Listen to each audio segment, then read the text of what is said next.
السلام علیکم جی، میرا نام شبیر حسین ہے اور میں آسما جہانگیر فاؤنڈیشن سے ہوں اور میں تقریباً 10 سال ہو گئے مجھے پریکٹس کرتے.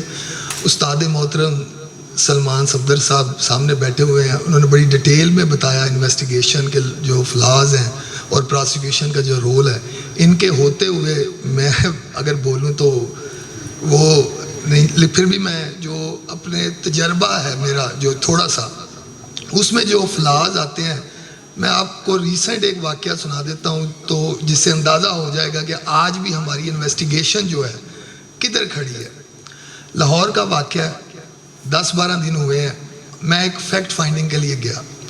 واقعہ یہ تھا کہ ان لاز کے گھر خاتون نے خودکشی کر لی ہے. اس کے گھر یہ فون آیا، ان کے گھر والے گئے ادھر تو انہوں نے دیکھا کہ وہ ڈیڈ باڈی بیڈ پہ ہے پڑی ہوئی، اور ان کا یہ کہنا تھا کہ انہوں نے پھندہ لے کے خودکشی کر لی ہے.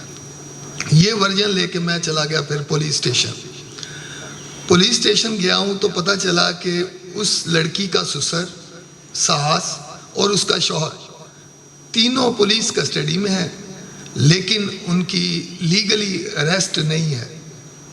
میں نے آئیو سے ریکویسٹ کی، انہوں نے کہا سر ملوا دیتے ہیں لیکن آف دی ریکارڈ. میں نے کہا جی کوئی ایشو نہیں، میں نہیں کہیں رپورٹ کرتا، اس لیے میں وہ تھانہ بھی نہیں بتا رہا اور نام بھی نہیں. جب میں دیکھا اس ایک چھوٹا سا کمرہ ہے، 4 ادھر ٹیبلز ہیں آئیوز کے، نیچے وہ جو ساس ہے وہ بھی ادھر بیٹھی ہوئی ہے، وہ دونوں اکیوز بیٹھے ہوئے ہیں. میرے سامنے وہ انویسٹیگیشن کر رہے ہیں ان سے ڈرا کے، جس طرح اونچا 10ویں کی کتنا ہے. مطلب یہ وہ طریقہ ہے، یہ وہ کہ آج بھی ہم، جب انگریز نے 1860 میں قانون بنا دیا، پھر CRPC بنا دی، آج بھی اسی طریقے پہ ہم انویسٹیگیٹ کر رہے ہیں. اس خاتون کی شادی کو 5-6 سال ہوئے تھے، 2 بچے تھے. میں نے آئیو سے پوچھا کہ بچے کی کیا ایج ہے جو بڑا ہے؟ اس نے کہا جی کوئی 4-4.5 سال ہوگی. اب یہ ایویڈنس کس طرح ضائع ہوتی ہے؟ میں نے ان سے کہا کہ آپ نے اس سے ملنے کی کوشش کی یا؟ اب وہ آئیو مجھے کہتا ہے سر وہ دی پھپھی کول نے ہوں تو انہوں نے سکھا دیتا انہیں. مطلب جو پہلے دن جانا چاہیے تھا اسے، جس ایویڈنس کو پکڑنا چاہیے تھا، جس پہ وہ کیس بلڈ ہونا تھا، وہ ضائع کر دی اس نے. آج بھی آپ میری اس بات کی تائید کریں گے، میں نے ان 10 سالوں میں بے شمار 173 کی رپورٹس دیکھی ہیں.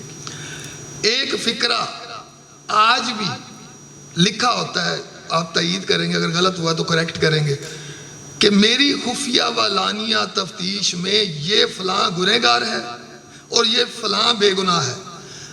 جو آج ضرورت ہے ہمیں، وہ پولیس کو اس کا رول بتانے کی ضرورت ہے کہ جو قانون میں سیٹ کیا گیا ہے کہ what is the role of police، اور قانون میں بڑا چھوٹا سا لکھا ہوا the collection of evidence.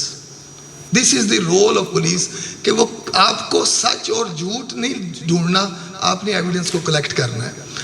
اب ایک جگہ ٹریننگ ہو رہی تھی پولیس کی، یہ جو نیا قانون آ گیا ریپ کا ایکٹ 2021 کا، تو میں ان کی وہ ٹریننگ میں بات کر رہا تھا تو میں نے انہیں کہا کہ آپ کیوں نہیں رپورٹ کرتے کہ اپلیکیشن آ گئی، آپ کیوں نہیں کرتے؟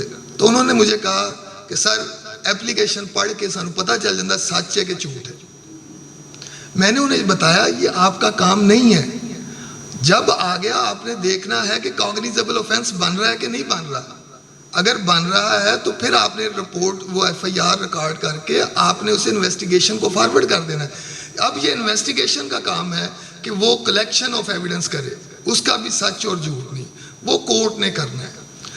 اب 2 چیزیں جو جس کے لیے یہ آج راؤنڈ ٹیبل آپ نے کی کہ انویسٹیگیشن اور پراسیکیوشن.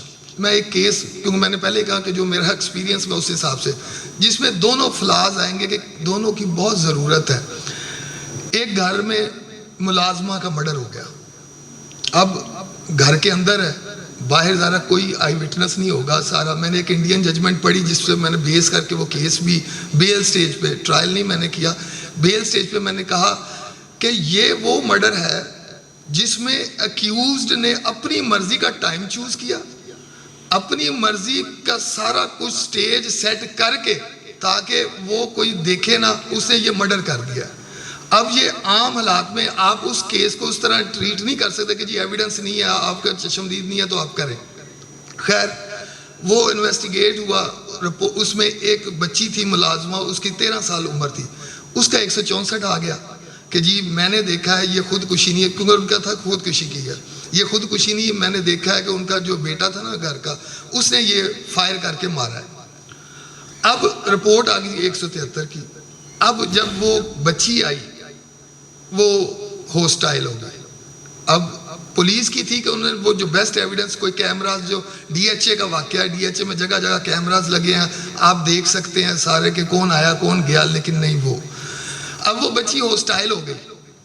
اب پروسیکیوشن کا رول جو میں کر رہا ہوں، اب پروسیکیوٹر کو چاہیے تھا کم از کم جو آپ کا کیس ہے اس بچی کو پٹ تو کرتے۔ اس نے 4-5 لائنوں کا کراس کر کے جنرل 265 کے آئی، اکویٹ ہو گئے۔ یہ وہ چیزیں ہیں کہ جس بہت ضرورت ہے اب فی الحال بھی، کہ آج بھی ہم وہی پرانے طریقے پہ چل رہے ہیں۔ تو اب باقی تو سارا آپ نے کر دیا۔ ایک تو انفراسٹرکچر کی بڑی ضرورت ہے پولیس کو، کہ وہ نہیں جس طرح میں نے بتایا ایک کمرے میں وہ کر رہے ہیں سارا، وہ نہیں ہے۔ پھر ایجوکیشن کی بڑی ضرورت ہے۔ میں اس کا مثال دے دیتا ہوں، میں نے ایک کیس کیا، پڑھی لکھی خاتون، سائیکلنگ کا گروپ ایک تھا، اس میں ایک ڈاکٹر بھی تھا، ریمٹالوجسٹ تھا، وہ بڑا اچھے ہاسپٹل کا، میں نام نہیں ان کا لیتا۔ وہ سائیکلنگ کے دوران اس خاتون کے پاؤں میں کہیں گری، موچ آ گئی، وہ گھر آ گئی۔ وہ ڈاکٹر صاحب نے چیک کیا تو انہیں کہا کہ آپ میرے وہ ہاسپٹل نہ آئے، میں آپ کو گھر آ کے چیک کر دیا کروں گا۔ وہ اگلے دن آئے گھر، انہوں نے کہا جی آئیں میں آپ کا، وہ پاؤں چیک کرتے، انہوں نے کہا جی آپ پیٹ کے بل لیٹ جائیں۔ انہوں نے پہلے ہوا کہ میرا پاؤں ہے، انہوں نے کہا نہیں جی یہ ہوتا ہے کہ مسلز ہیں، یہ اس طرح ہوتا ہے۔ انہوں نے کہا، وہ الٹی ہو کے انہوں نے کمر کو پہلے تھوڑا دبا کے اس کی پینٹ نیچے کر دی۔ اس پہ اس خاتون کو الرٹ آیا، انہوں نے کہا کہ ڈاکٹر صاحب یہ آپ غلط کر رہے ہیں۔ انہوں نے کہا نہیں یہ تو ٹریٹمنٹ کا ہے، یہ پروسیجر ہے سارا۔ انہوں نے کہا نہیں۔ اس خاتون نے رپورٹ کی، اپلیکیشن دی۔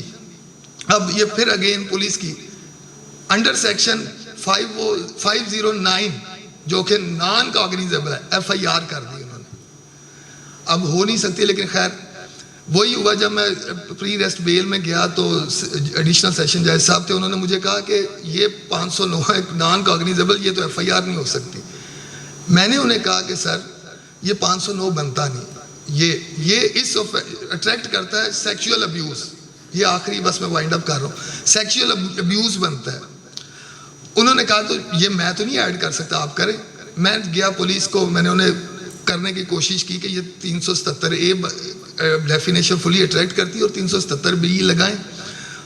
انہوں نے کہا مجھے کہ جناب اس میں لکھا ہوا ہے کہ لیس دین 18 ایئرز ہو تو پھر یہ سیکشن اٹریکٹ کرتا ہے۔ میں نے انہیں کہا کہ نہیں جناب، یہ جو ایج ہے، ایج کا فیکٹر ہے صرف رضامندی یا بغیر بلا رضامندی، تب ہو اور لیس دین 18 ہو تب یہ اٹریکٹ اس کے لیے ہے۔ یہ انہوں نے کہا نہیں ماننا ہم نے۔ میں نے پھر ان کے ایس پی سے کہا کہ آپ اس طرح کریں، پروسیکیوشن سے اوپینین آپ مانگ لیں۔ انہوں نے اوپینین کے لیے پروسیکیوشن ڈپارٹمنٹ کو لکھا۔ اس وقت اب آنریبل مسٹر جسٹس ہیں امجد رفیق صاحب، وہ تھے اس وقت پروسیکیوٹر۔ انہوں نے اس پہ اپنا اوپینین دیا اور انہوں نے کہا کہ نہیں، یہ اس کیس کے حالات اٹریکٹ کرتے ہیں کہ یہ 377A بنتا ہے اور پنشمنٹ 377B ہے، لیکن پھر بھی نہیں لگایا انہوں نے، پھر بھی نہیں لگایا۔ خیر وہ چلان آ گیا۔ اب جو ایک اور جو وجہ جو پروسیکیوشن میں ایکویٹل ریٹ جو سب نے کہا کہ 4% نہیں، میرا جو خیال ہے یہ لیس دین 2% ہے۔ اس کی بیسک وجہ کہ ایسے کیسز میں کمپرومائز ہو جاتا ہے، اور اس کیس میں بھی پھر وہ کمپلینر نے راضی نامہ کر لیا۔ یہ کچھ میرے تھے۔